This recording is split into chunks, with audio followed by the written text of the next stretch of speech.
प्यारे बहन भाइयों, सत्यार्थ प्रकाश चैनल में आपका स्वागत है। आज जो देश की स्थिति है, हमारे जो माननीय प्रधानमंत्री नरेंद्र मोदी जी मनमोहन के रास्ते पर चल पड़े हैं। अब ये समझ लीजिए, मोदी जी के और भाजपा की उल्टी गिनती प्रारंभ हो चुकी है। मुझे अफसोस है कि ऐसे गंभीर मैटर पर भी मोदी जी मूक हैं, निर्णय नहीं ले पा रहे हैं। ऐसी अवस्था में जो वो रणस्थली बने हुए हैं अपराधियों की, मेरी समझ में नहीं आती कि जो व्यक्ति बलात्कारी है वो पार्टी की कवर खोद रहा है, उनके नेतृत्व को चुनौती दे रहा है, और इतना ढुलमुल, इतना निर्णय जो प्रधानमंत्री जी कर रहे हैं, ये देश के लिए घातक है, विश्व के लिए घातक है, भाजपा के लिए घातक है, भारत के लिए घातक है, भाजपा पार्टी के लिए घातक है। दूरदर्शिता नहीं है ये, पता नहीं इतनी निकृष्टता है, निकृष्टता। मैं राजार्य सभा का राष्ट्रीय अध्यक्ष होने के नाते ये मांग करता हूं प्रधानमंत्री जी से कि तत्काल जल्दी से जल्दी ब्रजभूषण जी का इस्तीफा लेकर के इस मामले को शांत करना चाहिए। और जैसे संगीन केस सुप्रीम कोर्ट के द्वारा लगाए गए, अरेस्ट क्यों नहीं किया जाता उसको तत्काल अरेस्ट करना चाहिए। अब भी बहुत देर हो चुकी है, अब भी बहुत मोदी जी खो चुके हैं, भाजपा बहुत कुछ खो चुकी है, लेकिन अब भी जल्दी से जल्दी मोदी जी को कृपा, हमारा अनुरोध है कि जल्दी से जल्दी, बहुत जल्दी ब्रजभूषण जी को अरेस्ट कर लेना चाहिए। यदि ब्रजभूषण जी को अरेस्ट नहीं किया जाता है तो अखिल भारतीय राजार्य सभा इसका पुरजोर विरोध करेगी। और भर्त्सना तो करते ही हैं, हम इसकी भर्त्सना करते हैं, निंदा करते हैं, ऐसा नहीं होना चाहिए। और हम इस आर्य समाज राजार्य सभा हमारी इस आंदोलन में हिस्सा लेगी और इसका पुरजोर विरोध करेगी। जिन पहलवानों के साथ अत्याचार हुआ है, अन्याय हुआ है, बलात्कार हुआ है, उत्पीड़न हुआ है, ये राजार्य सभा उसके साथ है। ऐसी पक्षपातपूर्ण सरकार के साथ, सत्ता के साथ नहीं है। जो व्यक्ति इस मामले में सत्ता के साथ खड़े हुए हैं, उनकी अवस्था ऐसे ही समझो जैसे भीष्म जी द्रोणाचार्य और दुशासन के साथ में खड़े थे जब वो चीरहरण कर रहे थे। और ऐसे ही अब अवस्था हो रही है कि चीरहरण हो रहा है और हम सब मूक बैठे हैं। जो व्यक्ति मूक बैठे हैं वो सब अपराधी हैं।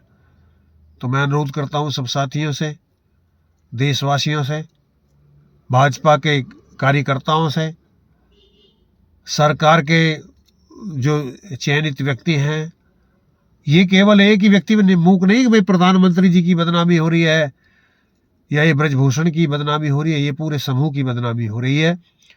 तो ऐसे में मुझे पता नहीं ऐसा दुर्बलता कैसे मोदी जी के पास में आ गई है, या अब वृद्धावस्था आ गई है, अब सठिया गए हैं, अब वो निर्णय लेने की सामर्थ्य नहीं रही है, वो घुटने टेक दिए हैं। मुझे ऐसी उम्मीद नेतृत्व से नहीं है, भाजपा के से, इस भारत के नेतृत्व से ऐसी उम्मीद नहीं है, उस सर्वोच्च नेतृत्व से नहीं है जैसे वो नीति अपनाए हुए हैं। पता नहीं क्यों ऐसी नीति उन्होंने अपनाई है। मैं प्रार्थना करता हूं, मैं आग्रह करता हूं माननीय मोदी जी से कि जल्दी से जल्दी तत्काल इस पर एक्शन लेना चाहिए। नहीं, देश की स्थिति, भाजपा की स्थिति, सरकार की स्थिति, इस भारतवर्ष की स्थिति दयनीय होती जा रही है। विश्व स्तर का मैटर है, आपराधिक यौन शोषण से संबंध है। जहां एक और कानून बनाया जा रहा था कि व्यभिचारी, दुराचारी को तत्काल मृत्युदंड दिया जाए, गोली से उड़ा दिया जाए। जब बाहर का व्यक्ति कोई बलात्कार करता तो उसको गोली से मार दिया जाता है, लेकिन जब भाजपा का व्यक्ति बलात्कार करता है तो उसको अरेस्ट भी नहीं किया जाता। अरे ये दोषपूर्ण, नीचतापूर्ण नीति नहीं चल पाएगी, ये ले डूबेगी आपको।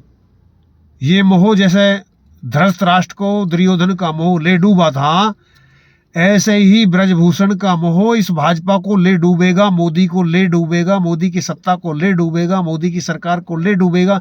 तो मुंह दिखाने लायक भी दुनिया में नहीं रहोगे। मेरे साथियों, इन्हीं बातों के साथ मैं अपनी वाणी को विराम देता हूँ। और जिन पहलवानों के साथ ये उत्पीड़न हुआ है और जो कल रात को हुआ है, हम उसकी बिल्कुल निंदा करते हैं, भर्त्सना करते हैं। हम यदि ये ऐसे ही आंदोलन स्थिति नहीं सुधरी तो जल्दी ही आर्य समाज इसके आंदोलन में कूदेगा और हम पुरजोर विरोध करेंगे इस बुराई का।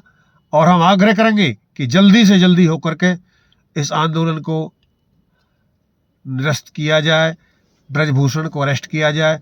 उसके साथ जो भी कार्रवाई करनी है वो तो आगे का विषय है, लेकिन जब उस पर सुप्रीम कोर्ट द्वारा ऐसे केस लगा दिए गए फिर भी उसको क्यों पदच्युत नहीं किया जा रहा, उसको अरेस्ट क्यों नहीं किया जा रहा, क्या व्यवस्था है, क्या मजबूरी है? इस देश को मजबूर नेता नहीं चाहिए, मजबूर सरकार नहीं चाहिए, मजबूत सरकार चाहिए, मजबूत नेता चाहिए। और यदि आपके अंदर मजबूती नहीं है, मजबूती आपने दिखाई 14 से 24 आने जा रही है, अब आपके अंदर से मजबूती जा चुकी है, तो आप समझ लिए अब भी आप भी जा रहे हैं। जब आप न्याय नहीं कर सकते, अन्यायी को न्याय, अन्यायी को राजा रहने का अधिकार नहीं है। अन्यायी परिवार सहित नष्ट हो जाता है। वेद ये कहता है कि जो राजा न्याय नहीं कर सकता वो राजा न्याय के द्वारा, दंड के द्वारा ही परिवार सहित मार दिया जाता है। तो ये अवस्था, मोदी जी यदि आपने न्याय नहीं किया तो आप भी इसी ऐसे दंडों के पाने के लिए तैयार हो जाइए। आपके ऊपर भी ऐसे दंड टूटेंगे। ये वेद का विधान है, परमात्मा का विधान है। मैं यही आग्रह करूंगा कि जितनी जल्दी हो सके मोदी जी ब्रजभूषण जी को अरेस्ट कीजिए और उन्हें पदच्युत कीजिए। और जो आंदोलन पे हमारे पहलवान बैठे हैं, बहनें बैठी हैं, माताएं बैठी हैं, उनको सांत्वना दीजिए और अपने कर्तव्यों का पालन कीजिए। ओम शांति।